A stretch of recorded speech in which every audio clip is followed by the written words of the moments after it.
नमस्कार, मैं हूं doctor Manoj Singh, senior consultant physiotherapist.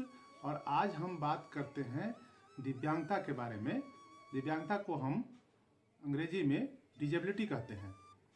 Disability को समझने के लिए सबसे पहले हमें एबिलिटी को समझना होगा। एबिलिटी हम में ये है कि हम कोई भी काम आसानी से कर सकते हैं।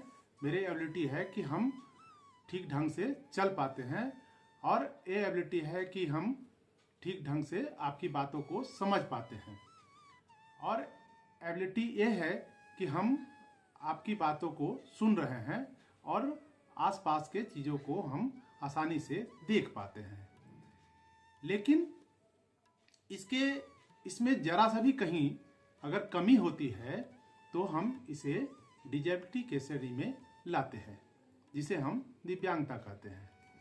अब जैसे आप इसको इस तरह से समझ सकते हैं कि हम आसानी से एक जगह से दूसरे जगह तक चल के जा सकते हैं, लेकिन चलने में अगर थोड़ी सी भी अगर दिक्कत है तो इसे हम डिजेबिलिटी के श्रेणी में लाते हैं। अगर आपकी बातों को हम नहीं सुन पाते हैं, बिल्कुल नहीं सुन पाते हैं, या सुनने में हमें कठिनाई होती है, कमी है, तो हम इसे डिजेबिलिटी के श्रेणी में लाते हैं।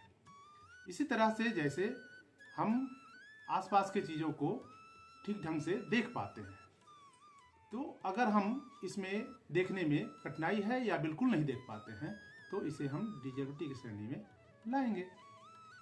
सेम इसी तरह से अगर कोई आदमी किसी बात को समझ नहीं पाता है या उसे समझने में दिक्कत होती है तो उसे हम मानसिक दिव्यांगता की श्रेणी में लाते हैं। इसी तरह से अलग अलग जो दिव्यांगता है उसे श्रेणी में लाएंगे। मेरा कहने का मतलब यह है कि अगर कोई भी काम आसानी से कोई कर पाता है तो वह एबिलिटी है, और अगर उसे करने में दिक्कत हो रही है तो उसे डिजेबिलिटी के श्रेणी में ला सकते हैं। अब ये डिपेंड करता है कि उसमें कितनी डिजेबिलिटी है, कितनी दिव्यांगता है।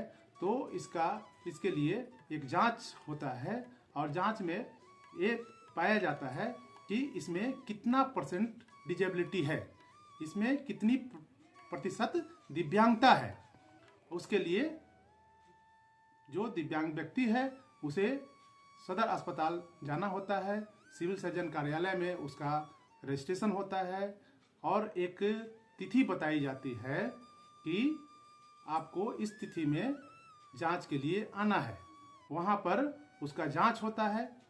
अलग अलग विशेषज्ञ रहते हैं, जिसे अगर मानसिक दिव्यांगता है तो उसके विशेषज्ञ हैं, अगर शारीरिक दिव्यांगता है तो उसके लिए ऑर्थोपेडिक सर्जन या अन्य विशेषज्ञ वहाँ पर उपस्थित होते हैं। उसी तरह से अगर दृष्टि दिव्यांगता है तो उसके विशेषज्ञ होते हैं। सुनने और बोलने में अगर दिक्कत है तो उसके विशेषज्ञ होते हैं, उसका जांच होता है, और जांच करके उन्हें दिव्यांगता का प्रतिशत दिया जाता है कि आप इतने प्रतिशत से दिव्यांग हैं।